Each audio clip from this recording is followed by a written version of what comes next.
Good afternoon, good evening, everyone. Welcome to this month's episode of the Teaching and Learning webinar. Tonight we have with us such a great lineup. I'm going to go ahead and screen share. My name is Lisa Thuman, and I'm the Senior Director for Professional Learning at EdTechTeam.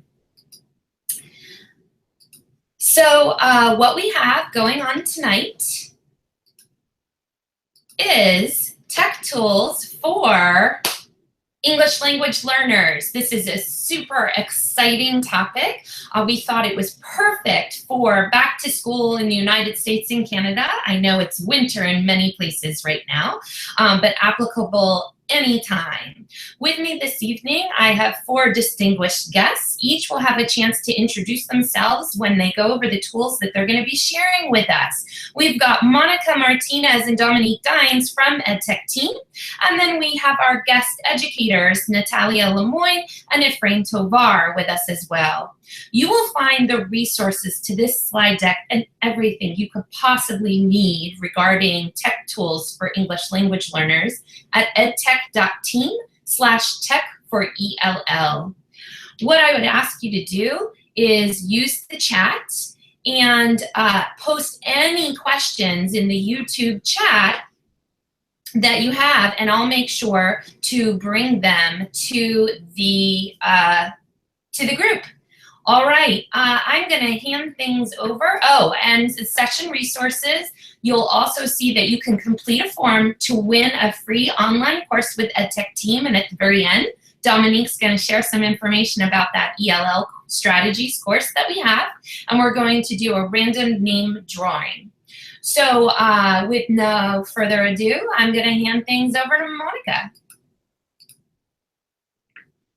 All right, just gonna double check here before I get started if you can hear me. Lisa, am I good to go? Yes, you have perfect sound and audio, thank you. All right, next thing I'm gonna do is screen share, so hang tight.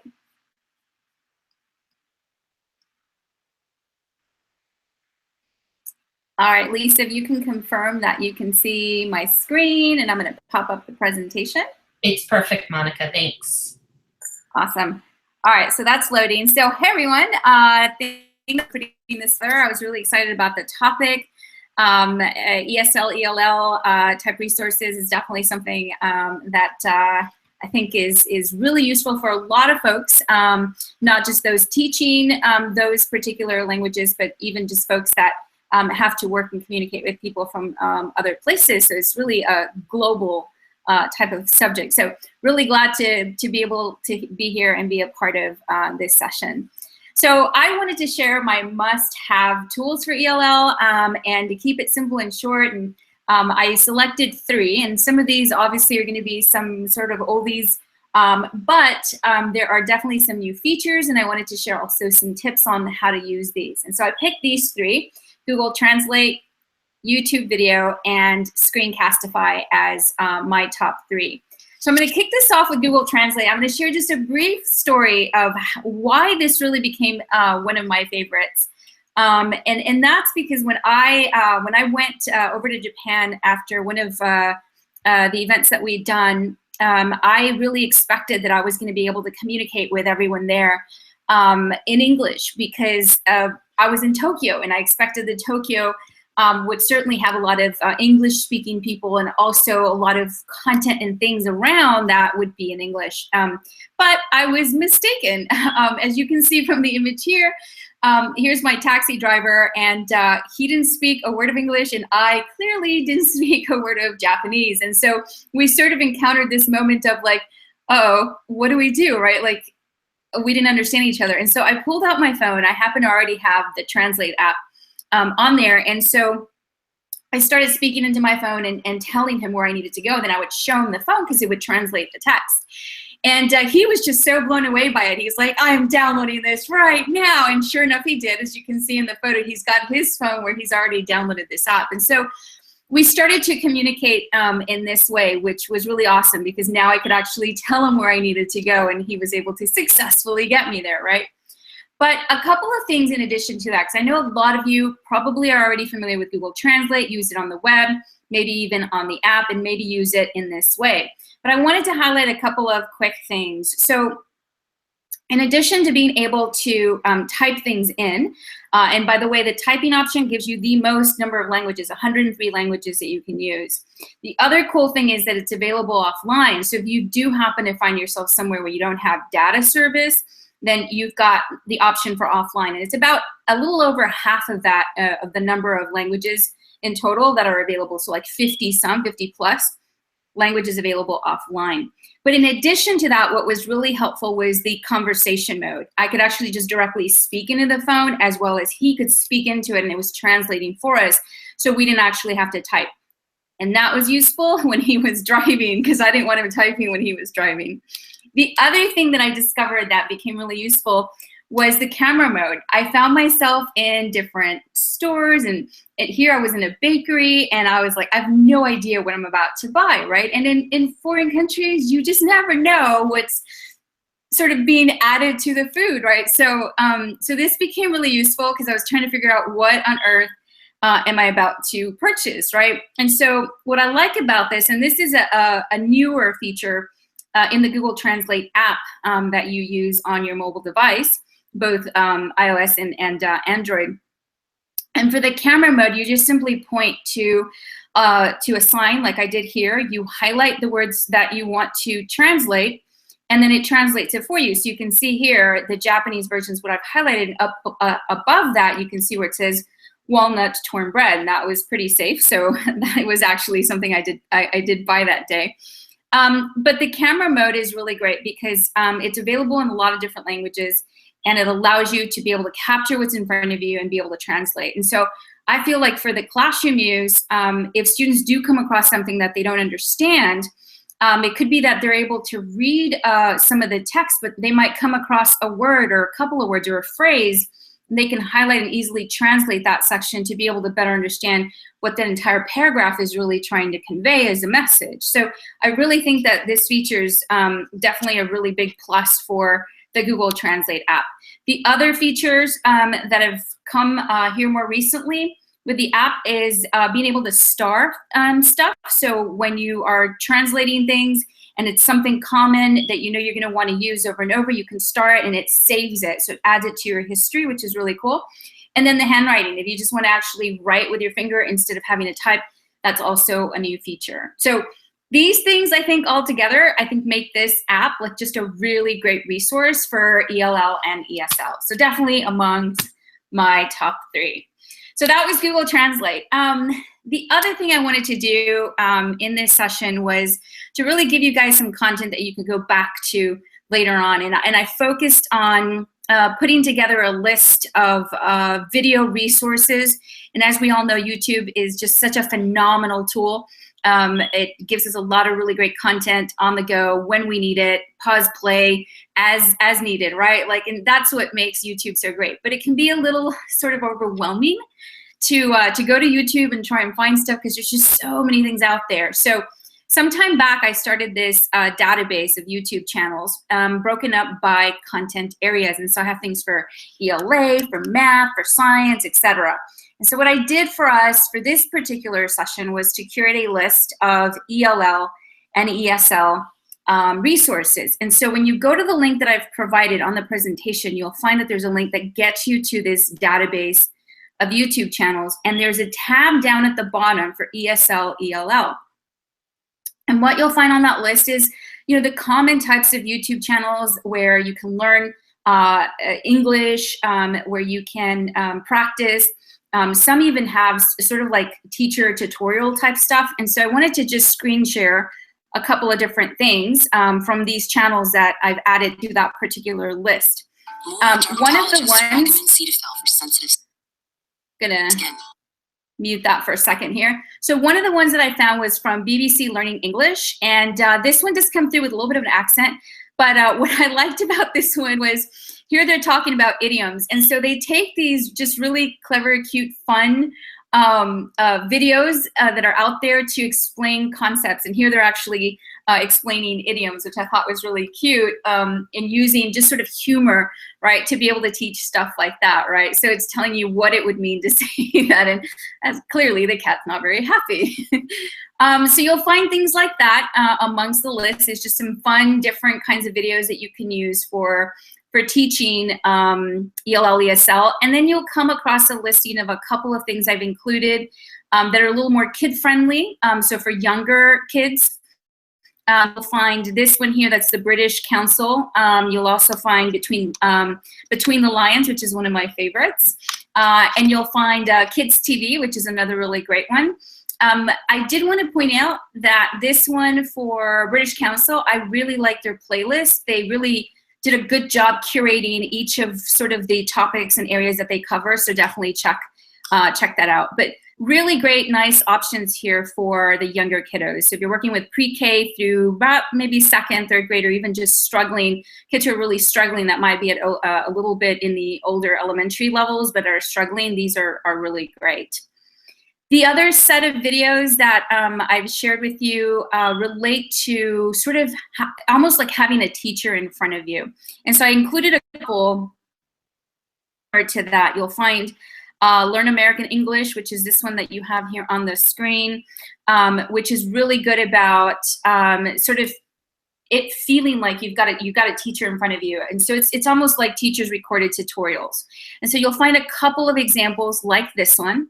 And then another one I want to highlight that's on your list is called Rachel's English. And I wanted to highlight hers because she did a really good job at and really targeting a broader spectrum of things. So she focuses on being able to produce videos that talk about phonemic awareness, pronunciations, vowels, a little more academically put together in my opinion. And so I really found this as a resource that would be useful for any teacher that is helping students, struggling students with ELL, ESL. So definitely check that one out. It's called Rachel's English. So those are some of the ones that I included on the list that are really great. Typical standard types of YouTube channels that would be really great. There's definitely some extras in there I didn't cover. There's also a section that I added just towards the bottom there where I just wrote across the top, not a YouTube channel. These are not YouTube channels, however, they use YouTube videos or our video for the purpose of course, helping ELL and ESL learners. And so I wanted to highlight really quick just some of these in what you're able to do, which is why I found them so useful. So here's a YouTube video. It's the Pharrell Williams song Happy. And so you get to like listen to the song, and at the same time you sort of fill out you get to fill out this like quiz where it's asking you to sort of fill in the blanks. So as the song is playing, you'll get a listing that will show you the lyrics, and you have to fill in the blanks. So as he's singing it, you're then needing to fill in the blanks. And I found that just kind of a different way to sort of present vocabulary, words, practicing, listening skills, etc. Here's another one that you'll find linked on there. Lyrics training. And I like this one because it gave you options for beginner, intermediate, advanced. And it's the same concept. You pick a song, and the song comes on. It starts to sing to you. You can create an account if you want to be able to save all of your work and how you score, because it does score you. So you see up here at the top how it has the scoring. It lets you know out of all the gaps. In this case, we did beginner, so it's got 32 gaps that you have to fill in.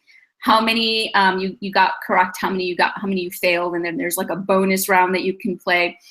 So really cool. So I'm just gonna forward a little bit here. So you've got a back button where it allows you to repeat.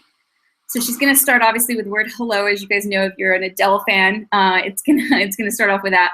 So you can always go back to repeat what she's saying in case you missed it. And you can always use this little arrow here to be able to sort of like a little cheat, a little bit of cheating there, and that it'll help you out a little bit in case you can't figure it out, because it won't keep going if you get it wrong. So it'll stop is what it'll do. So it's, as you can see, it's getting started. It shows the entire video, and once it starts singing, that's really when you can actually start to fill in the gaps. So that's gonna start just here shortly. So I'm just gonna let it play for just a second. She's about to start. Hopefully there's some Adele fans in here. There we go. Can y'all, hopefully you can hear that. Hello. Okay, see the bottom? It's me. There come up the words. See the little dots? I was wondering if after all these years you'd like to me to go. All right, so it stops because it's waiting for me to fill in the blank. So if I missed it, I can repeat.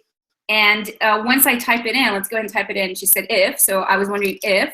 After all these years you'd like to me to go over. Etc. So I would have to fill it in once again, right? And so it's already calculating for me up here at the top. It's got a little 2 on there letting me know where I'm at. So that's the idea. And I thought this was just such a creative way to do this that would really help engage students. It would, you know, kind of just give them something different, a way to practice, you know, their skills or listening skills or pronunciation, builds on existing knowledge, which I thought was really great. So, so I wanted to share that with you. There's English Central there as one extra, and this uses not just music videos, but it has other kinds of videos like movie trailers, but it's the same concept. So just a different way to approach using video to help ESL, ELL. The last thing I wanted to share with you, and I'll wrap up, is the resource that is for Screencastify. This is a screen capture tool.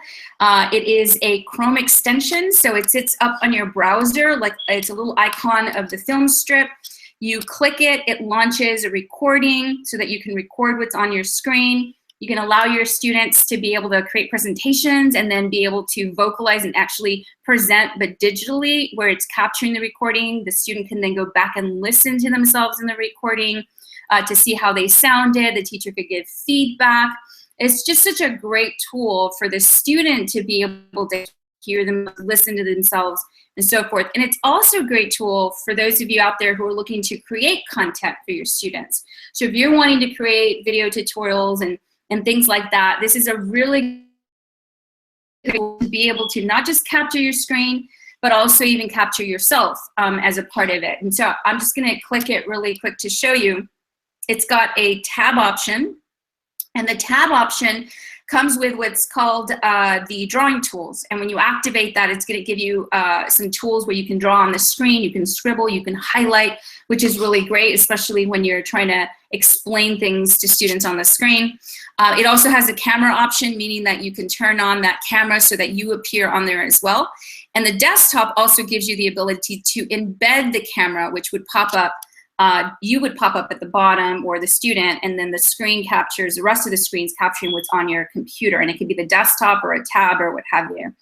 And these videos are easily shareable after you record, because you can send them directly to Google Drive, or you can send them to YouTube. So really, really cool tool that has a lot of flexibility.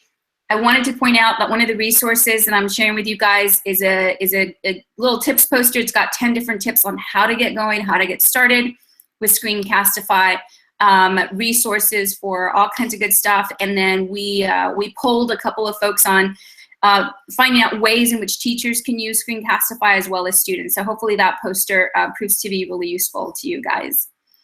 So in a nutshell, those were my 3 tools. I hope you guys picked up some new stuff from these, and hopefully you can share them with everyone. We'll be tweeting out all those resources. Thanks so much, Monica. You can stop screen sharing me, because now that I see 2 of me. Yeah, I am trying. There we go.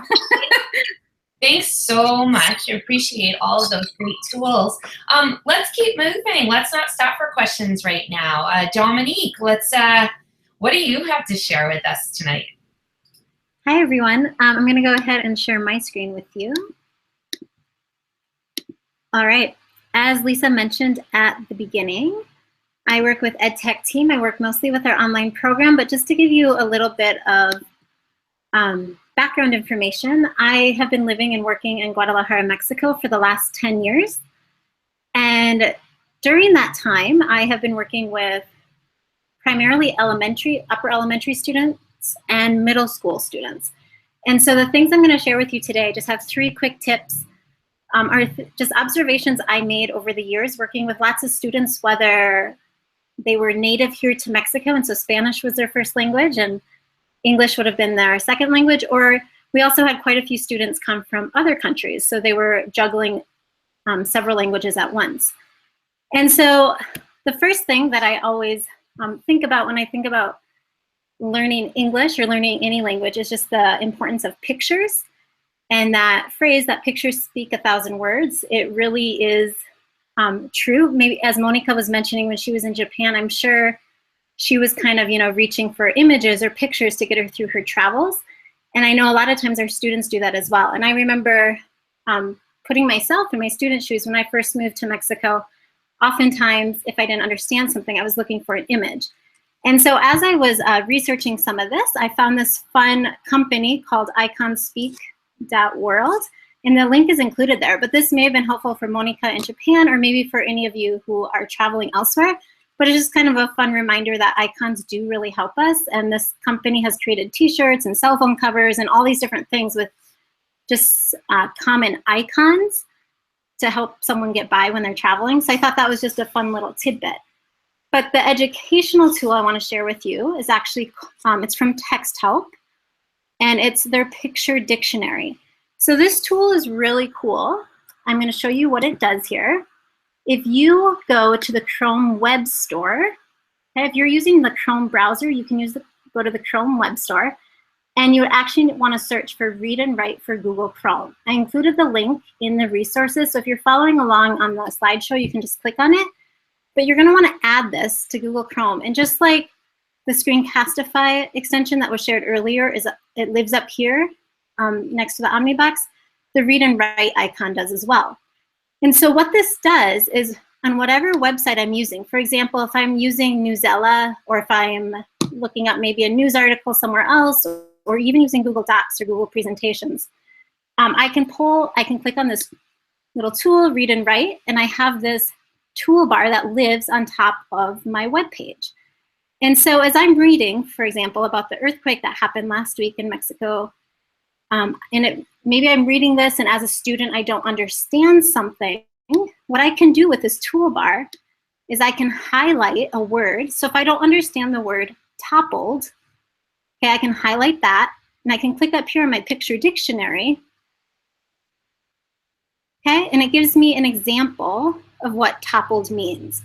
Okay, I found this really helpful not only for my elementary students, but even some of the students who were newer to the English language in middle school also just found this a quick little trick that they were able to use in the classroom, and everybody could use it on their own device, so it was really nice and really handy. There's a lot of other awesome tools here that Read and Write for Google Chrome or that TextHelp has created.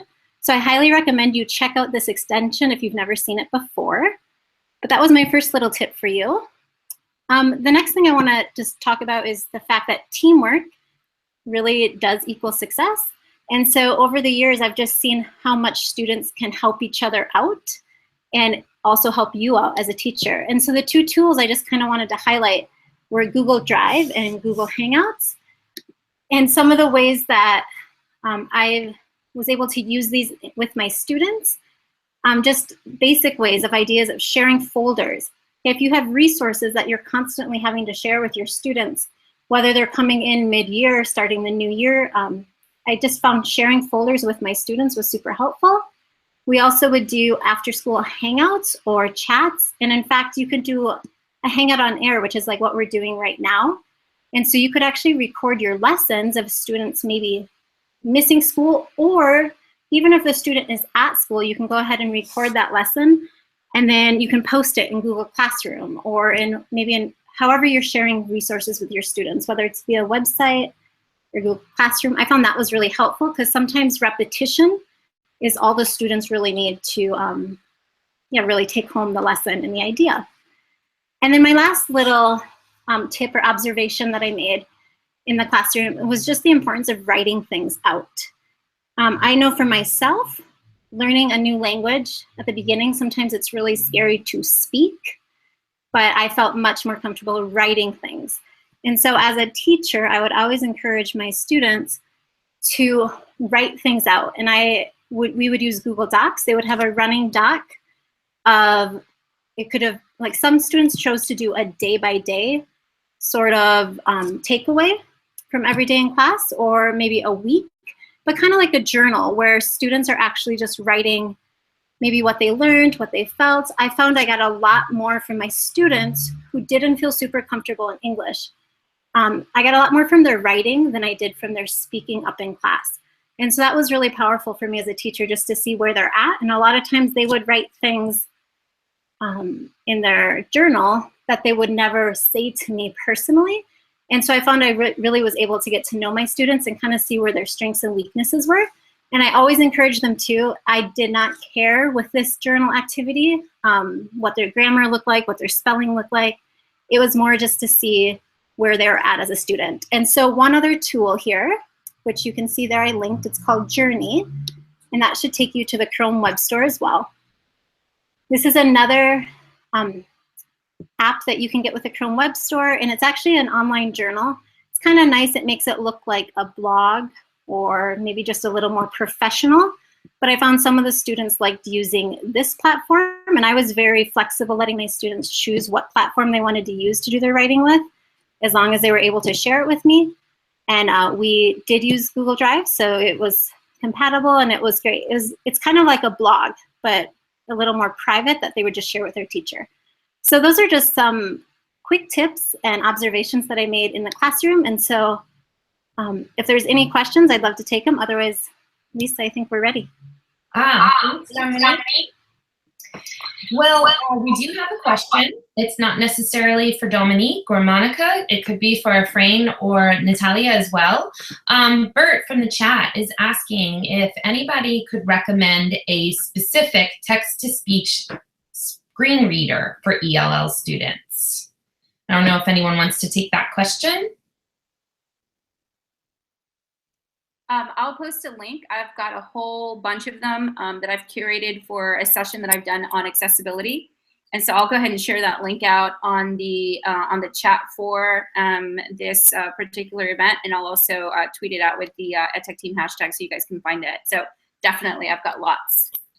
Thanks, Monica. Would you mind even adding a slide and putting a link, that you're going to tweet to the slide as well? Awesome, thanks. Because we have a lot of folks that are joining us, intermittently. So I just want to make sure everybody has access to the resources. And speaking of the resources, if you did just join us and you're not in the YouTube live chat, you can find everything at edtech.team/tech4ELL. We are going to next hear from Natalia Lemoyne. So Natalia, I'm gonna mute myself and hand things over to you. All right. Hello, everyone. My name is Natalia Lemoyne, and I'm the coordinator for instructional technology here in Gildan, New York. Formerly, I was an ESL teacher at the elementary, middle school, and high school level, and I also taught English as a second language to adults in North Carolina. So let me just share my screen now. Let's see, give me 1 second while this shows up. All right. And we're gonna go to my section over here. Lisa, can you confirm that you guys see my screen? It's perfect, Natalia. Wonderful. All right, so we're gonna move on to my first slide. And I thought that maybe I should just recap a little bit. I know that we have a lot of teachers joining our webinar today, and not all of you are English as a second language teachers or ELL teachers, but you are a regular classroom teacher who is probably wanting to get some tools to help your ELL students. So I just wanted to talk to you about the stages of language acquisition. And very quickly, I just want to share with you that students learning a second language, they move from, through 5 different predictable stages.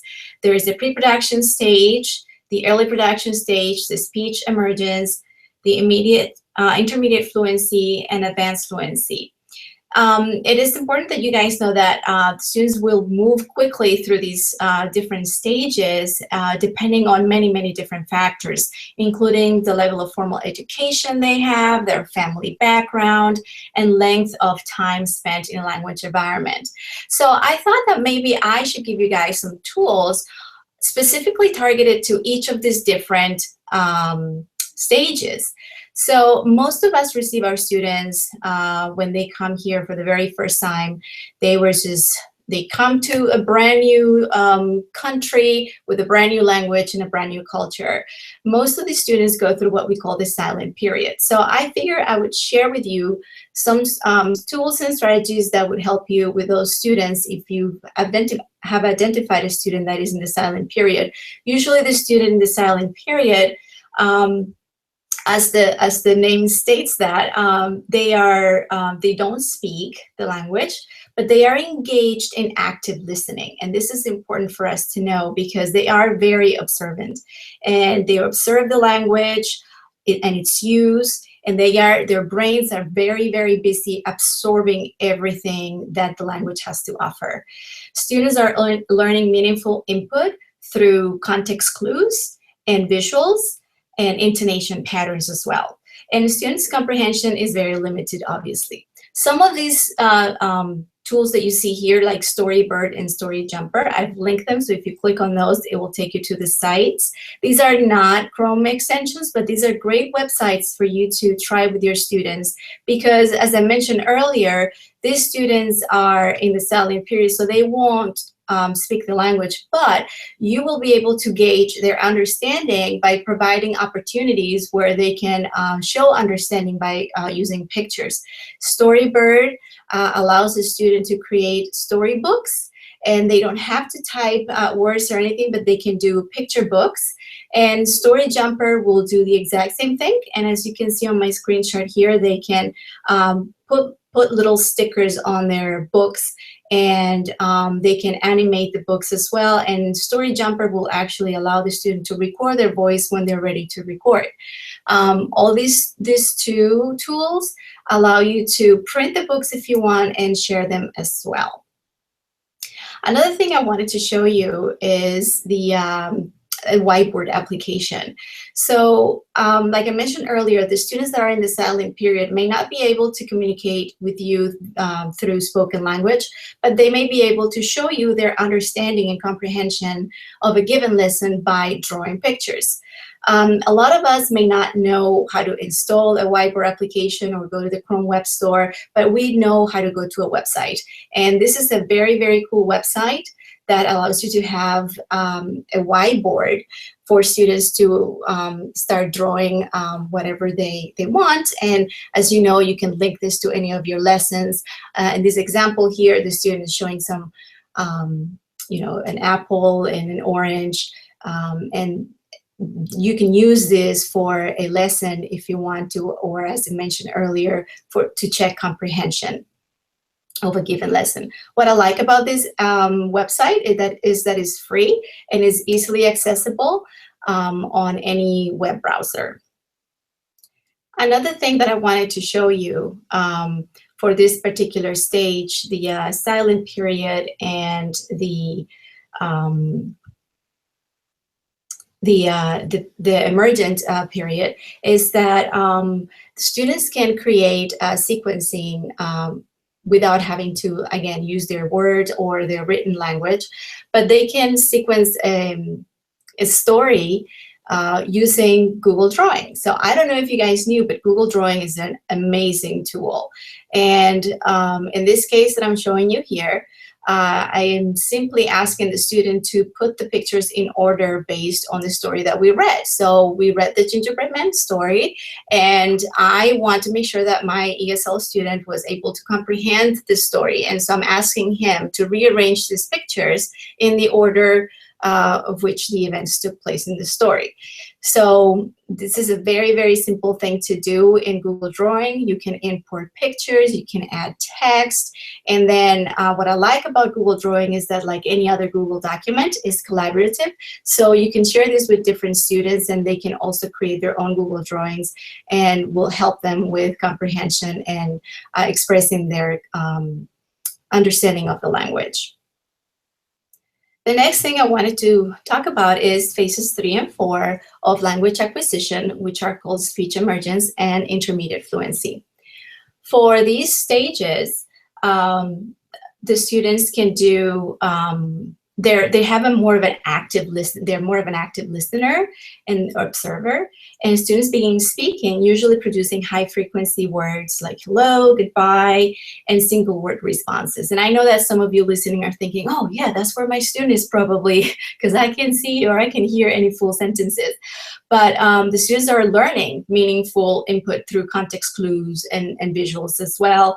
And I know that they're at this stage, their comprehension is still very limited, so we need a lot of scaffolds to help them understand. These options that you see on the screen, Poplet and MindMap, are great tools because they will, as you see on my little GIF here, the students can create mind maps and to express and to show their comprehension, or even to create vocabulary resources. And in this case, you know, students are creating a collection of fruits. And what I like about Poplet, again, is like you can share these Poplets with other students and you can collaborate with other students in the same Poplet. With MindMap, it's essentially the same type of software, let's say, but MindMap connects directly with your Google Drive. So if you are a Google G Suite for Education school, either of these two will work well, but MindMap will save all of your mind maps on your Google Drive. Let's move on to another tool that I really, really like for these stages as well. I don't know if you've heard of this before, but this is Vocaroo and Google Slides. So Vocaroo is an online site that you can use to record your voice. And what I like about this is that there are situations where students may not know how to pronounce something. Even in your Google Documents, that if you share something with your students, you may be able to link some of your voice to that particular reading comprehension document you share with them. This is excellent for students because you're actually recording your own voice, which is the native speaker language that they need to listen to, so that they can imitate that type of language and intonation patterns and all that that comes with acquiring a new language. So using Vocaroo will give students an authentic opportunity to listen to native and authentic language, but also you can use this as a student tool where the students can practice their speech. So they can record themselves and they can listen to this. What you can do is, as you see on my GIF here to the right, you can download this in several different ways and share it in different ways. You can embed this into a website. And there's also a nice little tool that I like, which is the QR code. So, for example, one of what our students did, they created an ebook using Google Slides, and then they used Vocaroo for their reading buddies in kindergarten. So let me show you what that looks like here. So this is the book that they created with Google Slides, and I don't know if you knew, but with Google Slides you can also create little ebooks.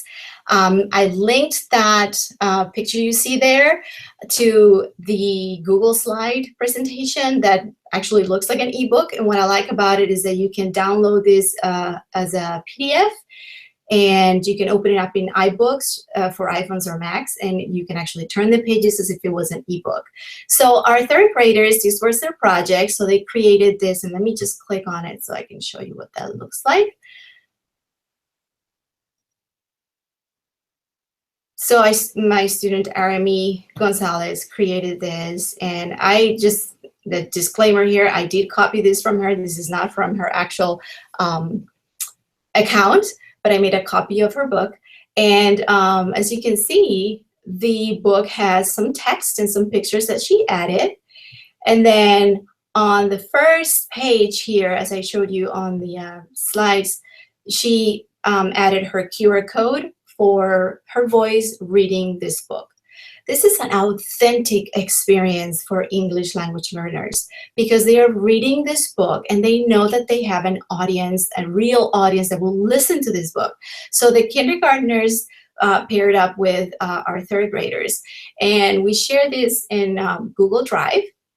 But we also had a little party where the kids actually had their Chromebooks open, and they shared the books and they listened to the recordings. This was great. Our students, our ESL students, love to rehearse their reading and record it several times because they knew it had to be perfect. They knew someone was actually going to listen to them. So this is a great authentic activity that I recommend you try. And then last but not least, the last stage for language acquisition is stage 5, the advanced fluency stage. And in this stage, I like to incorporate, like in many other stages as well, but this one more in particular, I like to incorporate some aspects of project-based learning. And that's why I kind of linked that picture there. Because with project-based learning, you can target all the 5 different language areas that students need to master: their speaking skills, their writing skills, their listening comprehension, and their reading comprehension. That all gets wrapped up into a PBL lesson. I linked 2 examples of project-based learning activities with technology tools. In this case, those 2 that you see here, and I'll play them in a little bit, we created a video using WeVideo and using iMovie from iPads and Macs. In this case that you're going to see here, hopefully it's linked. Oh, all right, I'll pull it up in 1 second. Let's see. But I just wanted to share that somehow that didn't show as well. So let me just see. All right, guys, I promise you I'll link this in the meantime. I don't want to waste your time. But this particular video is about hurricanes. My students did some research on hurricanes, and then they created this video explaining to the audience, you know, what is a hurricane, how it happens, why it happens, and they had some tips on safety for hurricanes. I'll link this video in quite a second. I don't know why the link was removed, but it will be fixed in a second. And in this stage, it's important for you to know that growth in the target language is still required in certain areas for certain learners. And it's important that you know that kids in this stage, even adults at this stage, they may speak a little more fluent, but they may have a difference between their spoken language and their academic language. So this is where you're gonna have to use some strategies to help them develop their academic language and reading and writing skills. So that's all I have for you today. Lisa, I don't know if... Yeah, Natalia. All right, I will link those videos so you guys can see an example of it. The second video I didn't explain was a pets TV show. Again, authentic audience. We want to give our students some ideas on how to have authentic experiences to use their language. Great. Thanks so much. So I asked in the YouTube chat what folks, what tools so far they thought were most useful. And we've got eslvideo.com. We've got the Google Slides along with the Vocaroo. I tweeted out the Vocaroo. I had never heard of that. Screencastify, the YouTube channels by content area, and the music video app from earlier that Monica shared with us, and even the online whiteboard. And just when you thought we were done, we have one more panelist. So Efrain, I'm going to hand things over to you.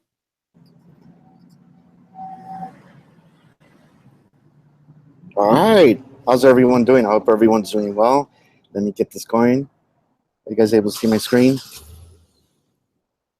We are, it's perfect. Awesome, all right, here we go. So my name's Efrain Tovar.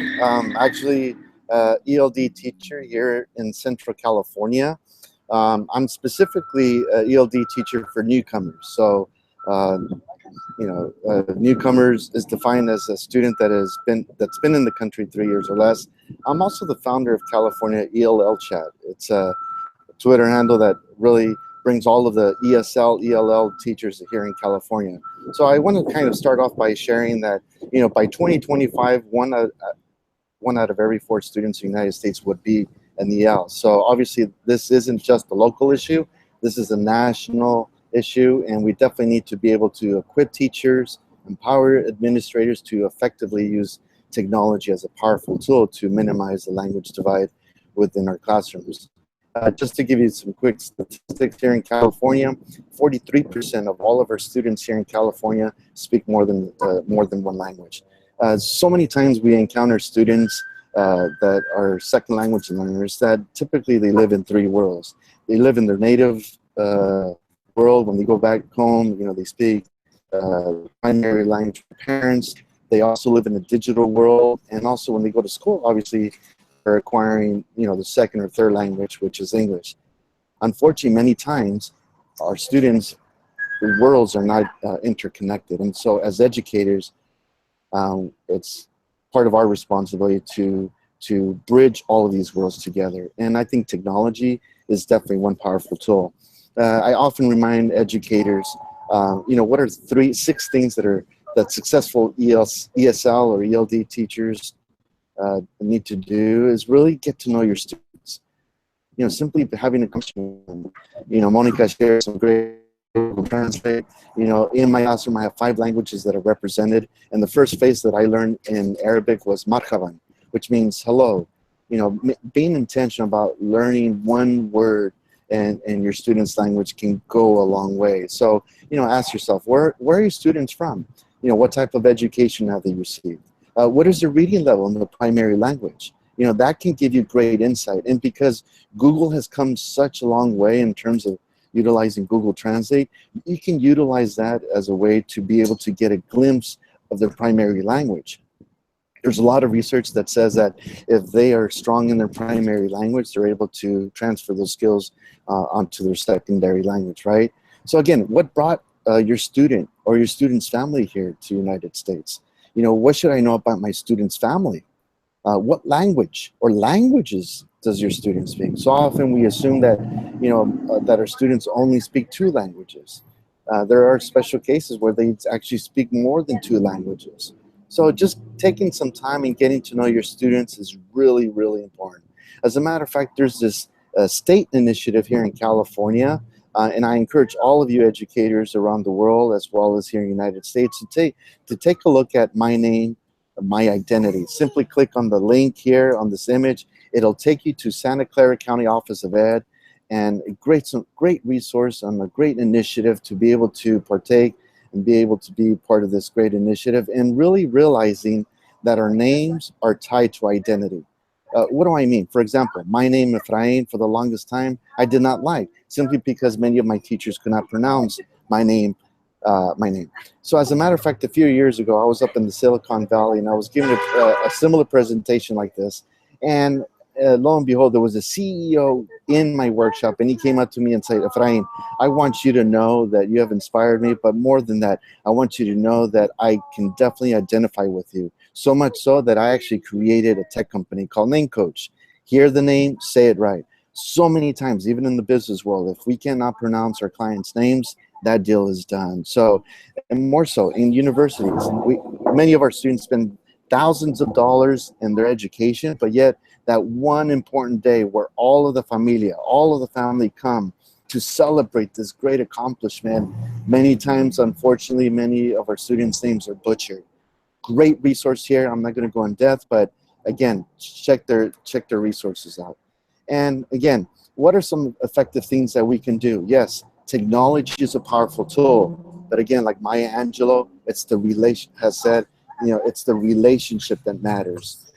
Students don't care how techy you are. They really don't care how much you know. They don't care how many titles we have. What they do care is that, and what they will remember most is how you made them feel, how I made my students feel. And one of the things that we can do as students, or sorry, as educators, is really understanding the importance of scaffolding strategies.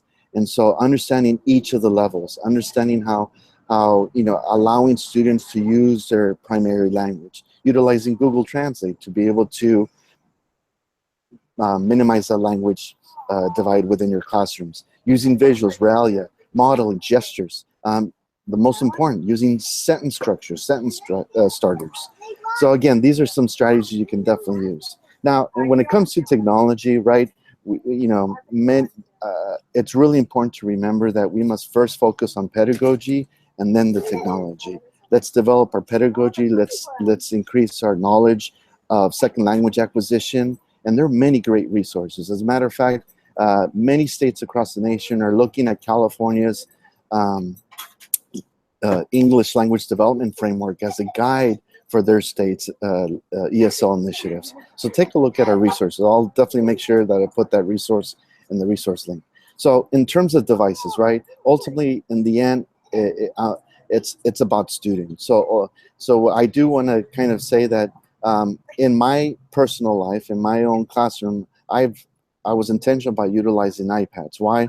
Because of the plethora of applications that are available to really cement that foundational reading skills. And so these are some of the apps that I want to go over. So Google Translate is awesome. It's come a long way, but again, like anything in life, it's not perfect. We're not perfect, right?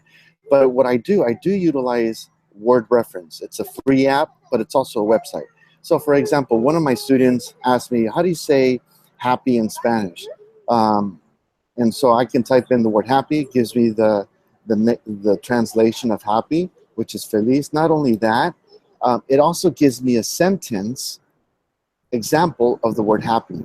So this is a great way. So when your students are not able to get the gist of the Google Translate, the first phrase I ask my students to learn is, do you understand, Mr. Tova, I do not understand. And so when they don't understand, is it a word choice? Was the translation wrong? So I utilize Word Reference as a secondary way to ensure that the translation is accurate, and to also ensure that the word that I'm looking for, the student is able to understand.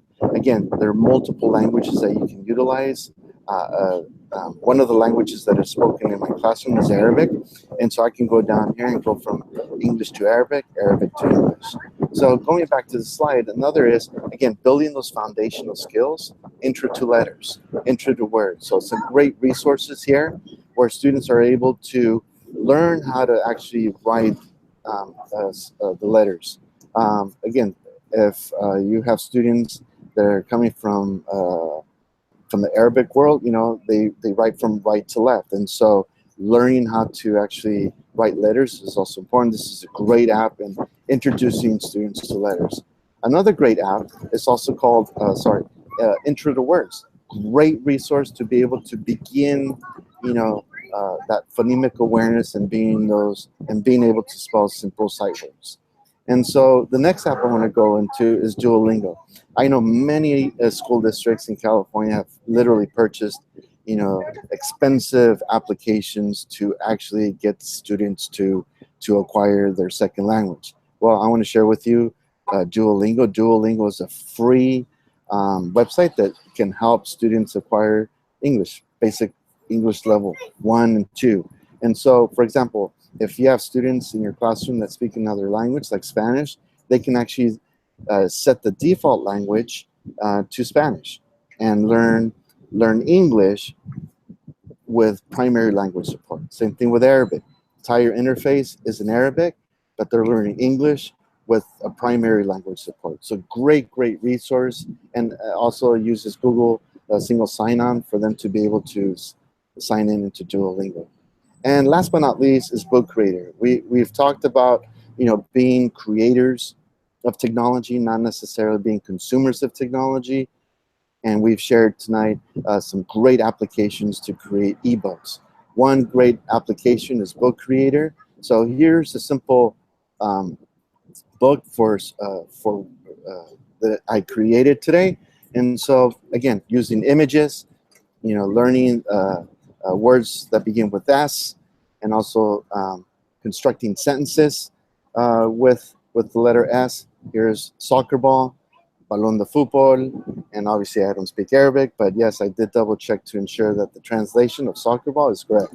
So not only that, you can also have your 1s, your level 2s, level 3s, level 4s, even level 5s come in here and say click record. I can click on record.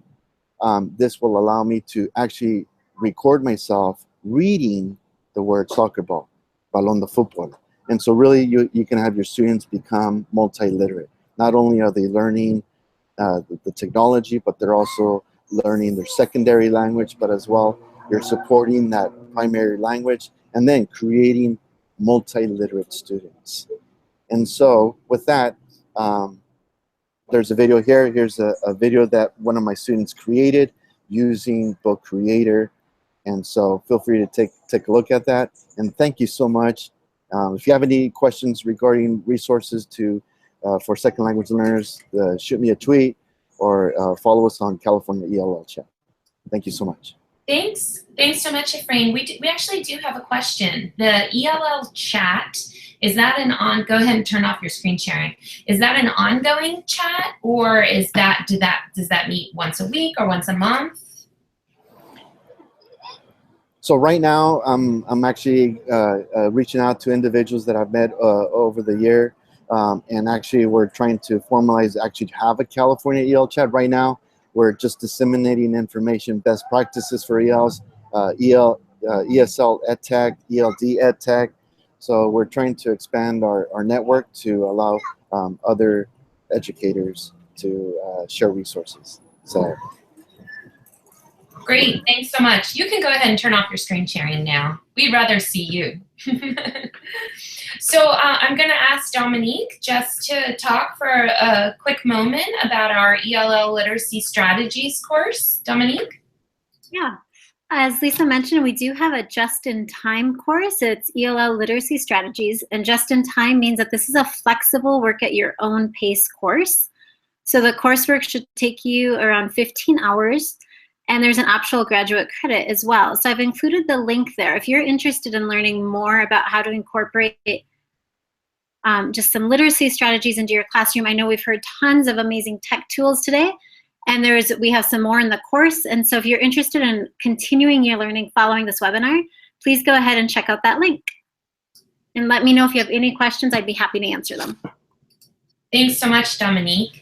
And I encourage you, it's last minute now, but if you haven't already entered the Google form found at edtech.team/tech4ELL for a chance to win this course for free. So as Dominique mentioned, we have this course and many others at edtechteam.online. We encourage you to learn more and stay connected with us. Follow us on Twitter at EdTechTeam. And of course, you have everybody, all 4 of our panelists, their Twitter IDs on slide number 2. Join our online community on Facebook and on Google+, and read more about EdTechTeam at edtechteam.com.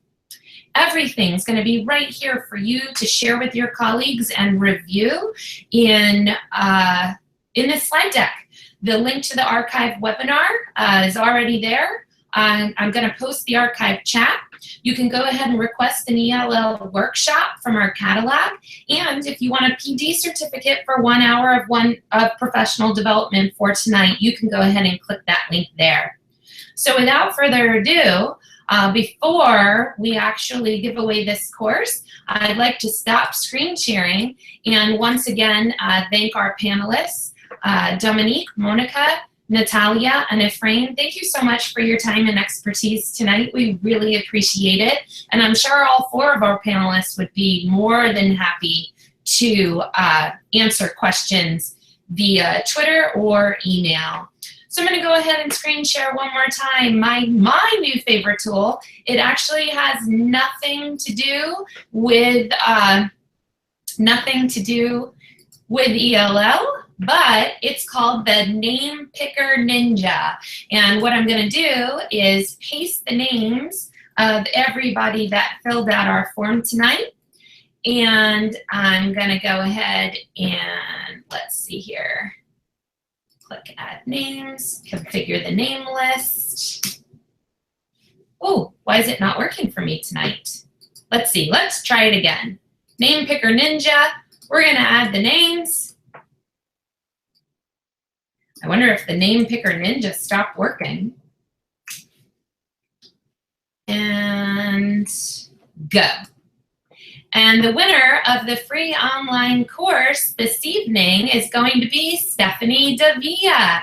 So Stephanie, we will go ahead and add your name to the slide deck, and Tracy Purdy or Dominique Dines will be going ahead and contacting you directly about how to claim your free course.